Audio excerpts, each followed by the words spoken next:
1월 20일 금요일 교문익교회 새벽기도회에 오신 모든 분들을 환영합니다. 시대의 소망 50장 함정 가운데서 오늘은 5번째 마지막 시간입니다. 금요일 죄는 미워하시나 죄인은 사랑하심입니다. 성경 말씀 읽겠습니다. 요한복음 8장 6절에서 7절입니다. 예수께서 몸을 굽히사 손가락으로 땅에 쓰시니 그들이 묻기를 마지 아니하는지라.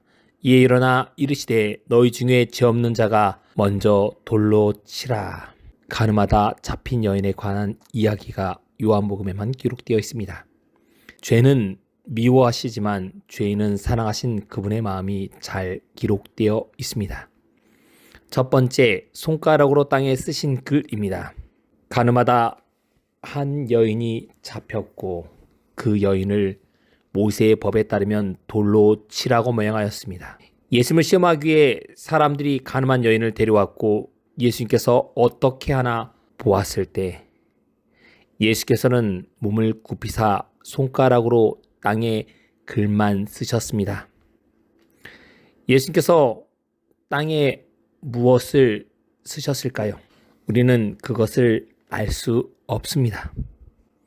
서로 누가 옳으냐 결론을 내려주려고 하면 안 됩니다. 사람들은 무엇인가 결론을 내려주려고 합니다.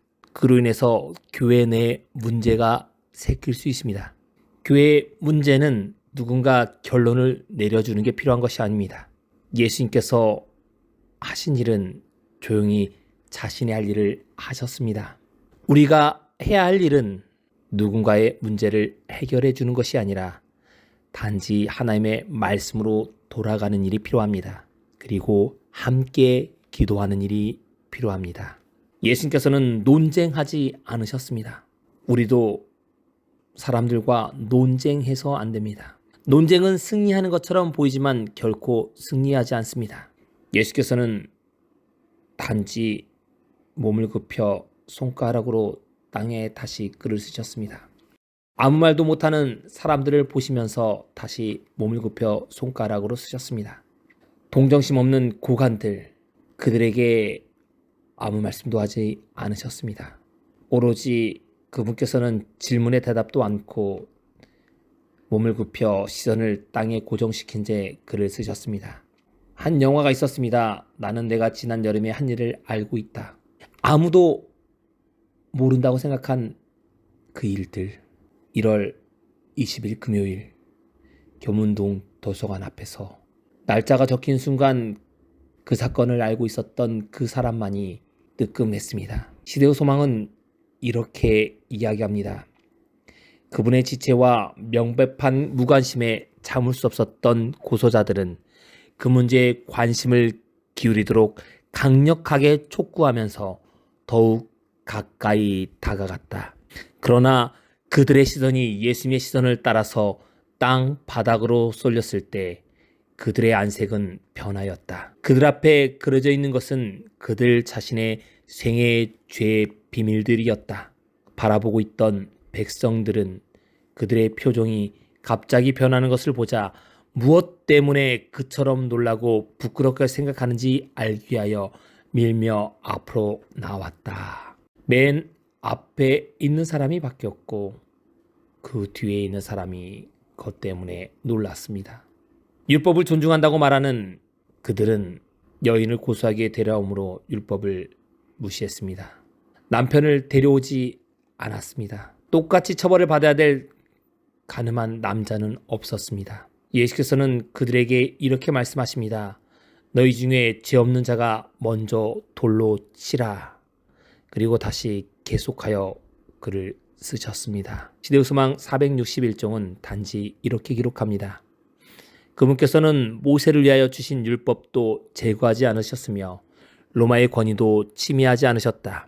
고발자들의 계획은 좌절되었다. 이제 거룩함을 가장하던 그들의 의복은 찢겨진 채 그들은 무한히 순결하신 분 앞에 정죄를 받고 서 있었다. 그들은 자신들의 생애의 숨은 죄악이 무리들 앞에 공개될까 봐 두려워 떨면서 머리를 숙이고 눈을 땅에 떨어뜨린 채 그들의 희생자와 동정하시는 구두를 남겨두고 한 사람씩 슬금슬금 도망쳐버렸다. 죄 없는 자가 아무도 없었습니다. 다 죄가 있었습니다. 정죄하던 자들이 아무도 없었습니다.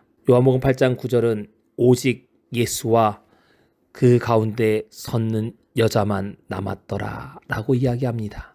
정죄하던 자들이 아무도 없게 되었습니다.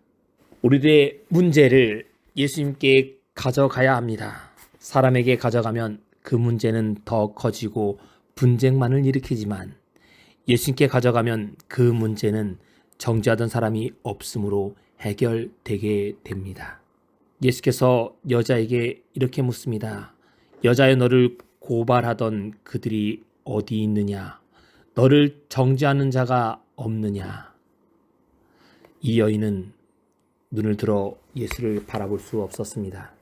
먼저 예수님께서 죄 없는 자가 돌로 치라라고 말씀하실 때 그녀에게는 사형 선고가 내려진 것과 같았습니다. 그녀는 예수님을 바라보지 못하고 단지 고개를 숙인 채 죽음만을 기다렸습니다. 그런데 한 명씩 고발자들이 떠나는 것을 보고 놀랐습니다. 예수께서 이렇게 말씀하십니다. 너를 정죄하는 자가 어딨냐라고 여자에게 물었을 때 여자가 이렇게 대답합니다.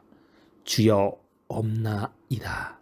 예수께서 이르시되 나도 너를 정죄하지 아니하노니 가서 다시는 죄를 범하지 말라라고 말씀하십니다. 죽을 수밖에 없다고 생각하고 모든 것을 포기한 채 고개를 숙였던 여인에게 희망찬 말씀이 그녀의 귀에 들려옵니다.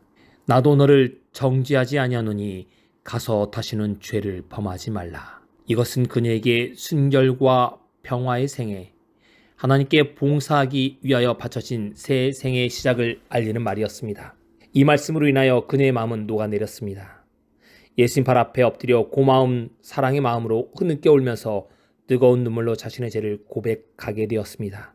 이 타락한 영혼을 구원하기 위하여 예수께서는 가장 흉악한 육체적 질병을 고칠 때보다 더 큰 이적을 행하신 것입니다. 직접 손가락으로 땅 바닥에 사랑의 글씨를 쓰신 것입니다.